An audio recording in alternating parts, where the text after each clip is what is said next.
Dear students, a very pleasant morning. Once again, welcome back to the biology class. Today's biology session for 9th standard is presenting by Mrs. A. Chitra, Department of Biology from Nelenada Metric High Secondary School. Now we are in the unit 22, World of Microbes.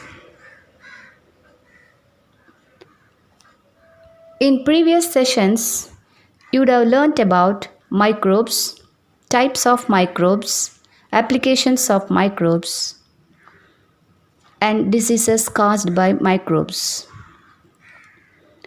I hope you would have remembered this.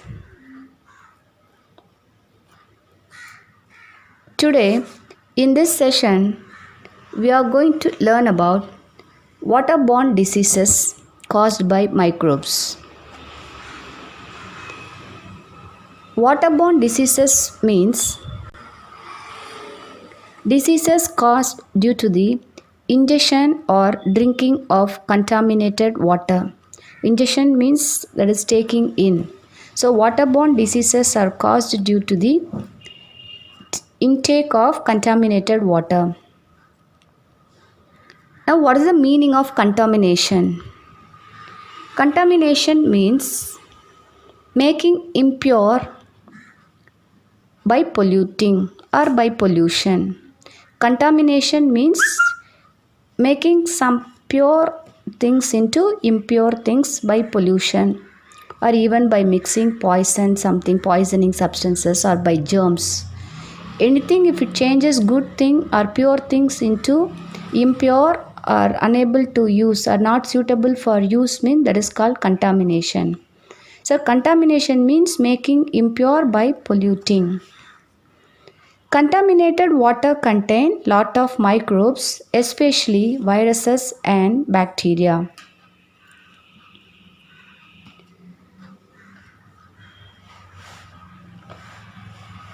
These microbes present in the contaminated water cause various infectious diseases.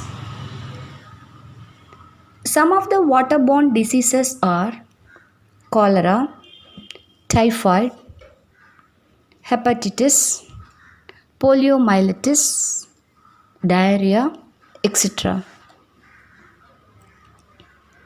The most common waterborne diseases and their causative microbial agents, symptoms of these diseases, and preventive measures are given here. Let us see now waterborne diseases caused by viruses. The first disease we are going to discuss is poliomyelitis. Commonly we are calling it as polio. You would have heard this word polio. Its full name is poliomyelitis. Poliomyelitis is a disease caused by virus. The name of the virus is poliovirus. I repeat, disease name is poliomyelitis.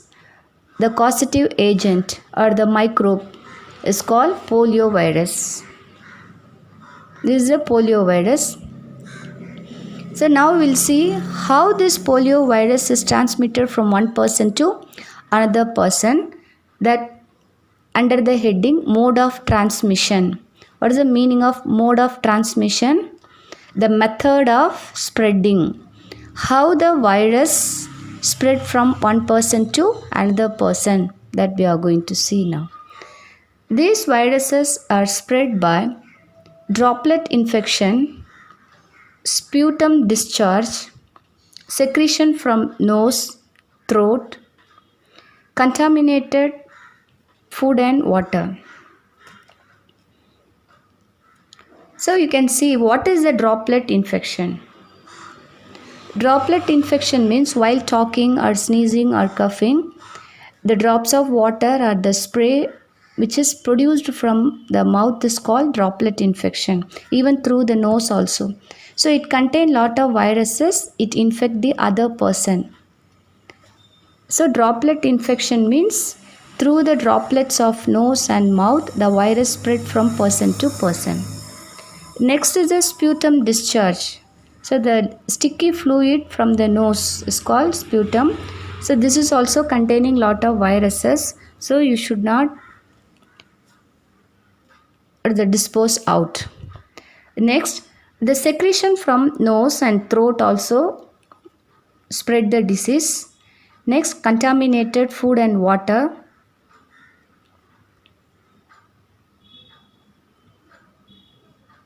So this contaminated food, water and milk spreads the polio disease from one person to another person. Okay, once the polio virus enters, okay, which part of our body will be affected?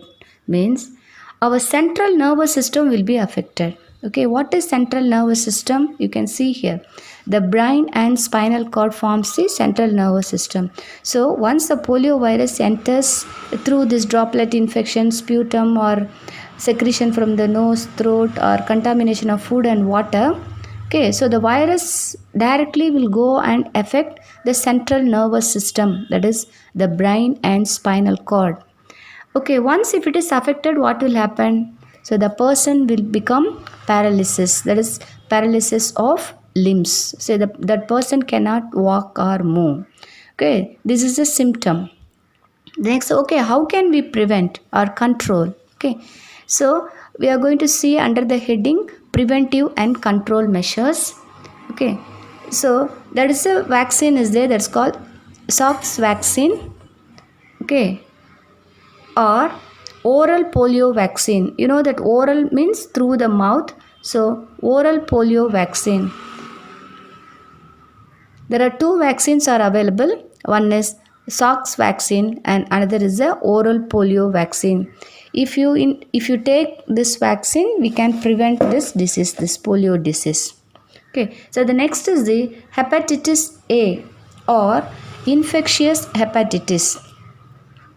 The next disease, that is waterborne disease caused by virus, is hepatitis A or infectious hepatitis. The hepatitis is caused by hepatitis A virus, HAV, hepatitis A virus. Again, this is also spread from person to person by contaminated water, food and through oral route. Okay, what I said, this virus spreads from person to person by contaminated food, contaminated water, by oral route. What is the meaning of oral route?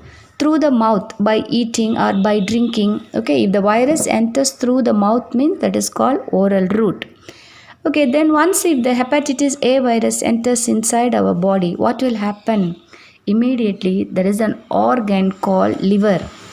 Here you can see the picture, liver. The liver will be affected. That is called inflammation of liver. Okay, so once the liver is infected, you see the normal liver, how soft and how red. The infected liver you can see, that is called inflammation of liver. So the hepatitis directly affect the liver. So once the liver is affected, how the patient will be? So they will have lot of symptoms. So what are the symptoms? Nausea. Nausea means vomiting sensation. They feel vomiting. Okay. So nausea, anorexia. They become very thin. Okay. So very only a skeleton covered by skin, like that they will appear. The appearance will be like that. That is called anorexia. Then acute fever. That is very severe and continuous fever and jaundice. Okay, actually hepatitis, you can say another word is a jaundice. The entire body, eyes, okay, even urine will change into yellow color. That is called jaundice. So the symptoms of hepatitis are nausea, anorexia, fever and jaundice. Okay, now how can we prevent? Again, the preventive measures are prevention of food contamination. Food should be very safe. Okay, so prevention of food contamination and drinking chlorinated boiled water. Okay, you know that the chlorine is the germ killer, and while boiling also the germs will be killed. So you have to drink chlorinated boiled water and your food should be safe. The next is the acute diarrhea, and then you have to maintain personal hygiene also, washing your hands, okay, and taking bath, using the handkerchief while sneezing and coughing. Okay, so all this personal hygiene you have to maintain. The next disease is the acute diarrhea. You know, the diarrhea means nothing but loose motion, watery motion. Okay, that severe and prolonged diarrhea is called acute diarrhea. This diarrheal disease is also caused by virus. That virus name is called rotavirus. Here you can see the picture of rotavirus. Okay, so how this virus spreads? This virus is also spread by same method, that is contaminated food and water and through oral route. Now you know, you are very familiar with contaminated food and water and oral route. And which part will be affected once the diarrhea